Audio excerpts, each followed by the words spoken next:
joins us from our Westminster studio. Mr Barclay, very good morning to you. And first time we've spoken, so I should say congratulations on the new job. If anyone's going to know, the Brexit Secretary probably will. Reports this morning that there's going to be a TV debate between the Prime Minister and the Leader of the Opposition on Brexit. What do you know? Well, the Prime Minister will be debating with the Leader of the Opposition this afternoon in the House of Commons. She does so on a regular basis. And what she'll be doing is making the case, demonstrating that this is a good deal. It's a deal that respects the referendum. Brexiteers like me, it delivers on what we were looking for. It introduces, for example, a skills-based immigration system. It takes back control of our money, laws and borders. And this is what I campaigned for in the referendum. It delivers on that referendum result, and it's a very good deal for the United Kingdom as a whole. Yeah, we were expecting the Prime Minister, of course, to debate the Leader of the Opposition this afternoon because it's on the order paper. What we weren't expecting was to hear that she wants to have a TV debate with him because she ducked one at the 2017 election. Well, I haven't seen plans for that, but obviously I know this is an issue that you and Sky as a whole have campaigned on in terms of the general election, and I'm sure your voice on that will be heard in the coming days. Do you think it's a good idea?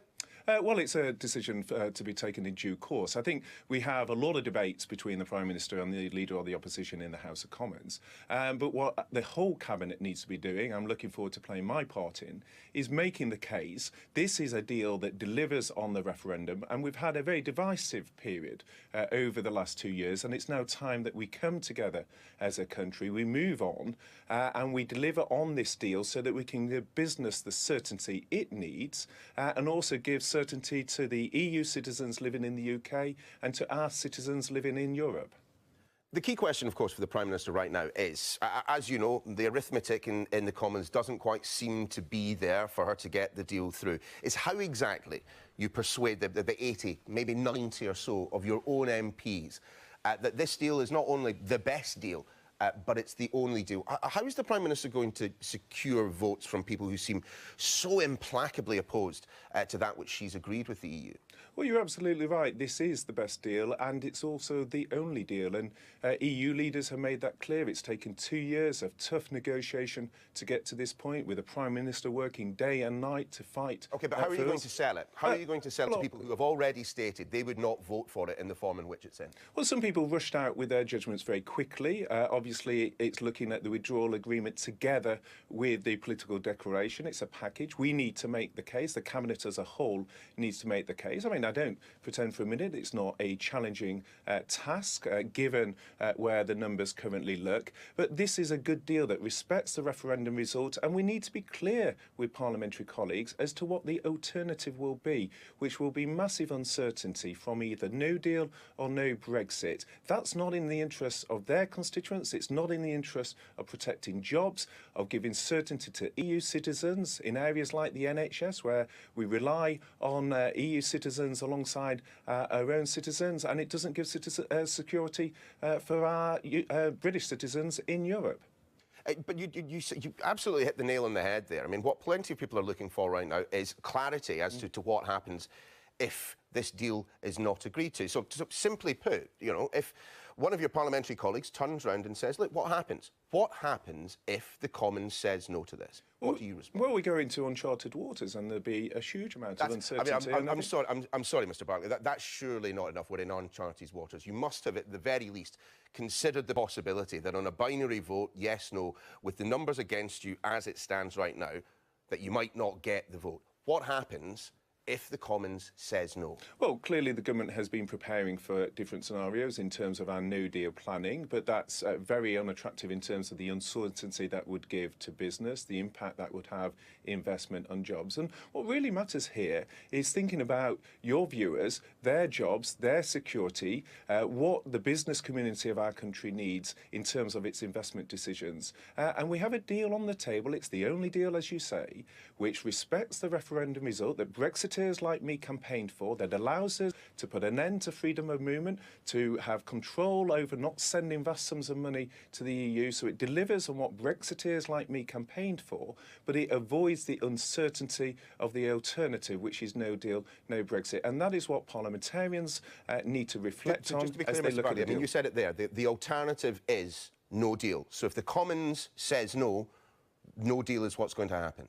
Well, this is the only deal on the table. European leaders have made that clear, and we've got a good deal. This is a deal that is good for the United Kingdom as a whole, that allows us to take control of fishing, that takes agriculture out of the very unpopular common agricultural policy, that allows us to have close security links with Europe, but also to respect the trading links that we need. So this is a good deal. It's one that respects the United Kingdom. It gives our businesses the certainty to protect jobs, the jobs of your viewers. And the alternative, as European leaders have made after what has been a very difficult and intense 2 years of negotiation, is that this is the only deal on the table. And parliamentarians really need to reflect on the uncertainty that would result from not supporting a deal that respects the referendum. And there's I just want to be absolutely clear, Mr. Barclay, because I don't want anyone to misinterpret your remarks. Just the same question again.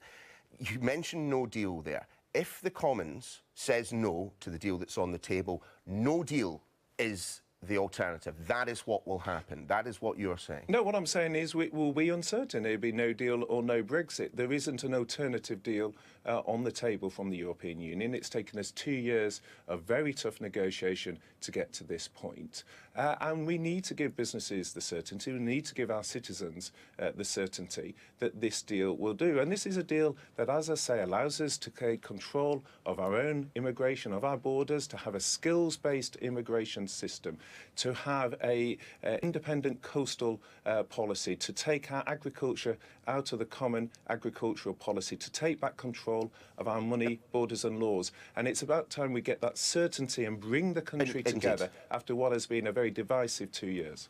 Given that Mrs May, the people that Mrs May really needs to convince more than anyone else are the MPs in the House of Commons, why is she embarking on this kind of tour around the aisles to try and sell this to the public? In fact, more than that, why is she trying to persuade the public of the merit in this when they don't have a vote on it? Well, I think we need to do both. We need to take the message to the public and also to MPs. But MPs themselves gave this decision to the public. MPs voted to have a referendum to give the public a say. And so it's quite right that we take our case to the public. It was their vote, the biggest democratic decision in our country's history. The people had their say. And I think it's quite right that the people then hear from the Prime Minister on the merits of the deal. It's a deal that delivers on the vote that the people themselves made. The biggest vote in our history in the referendum, and it's right that we make our case to those who voted in it.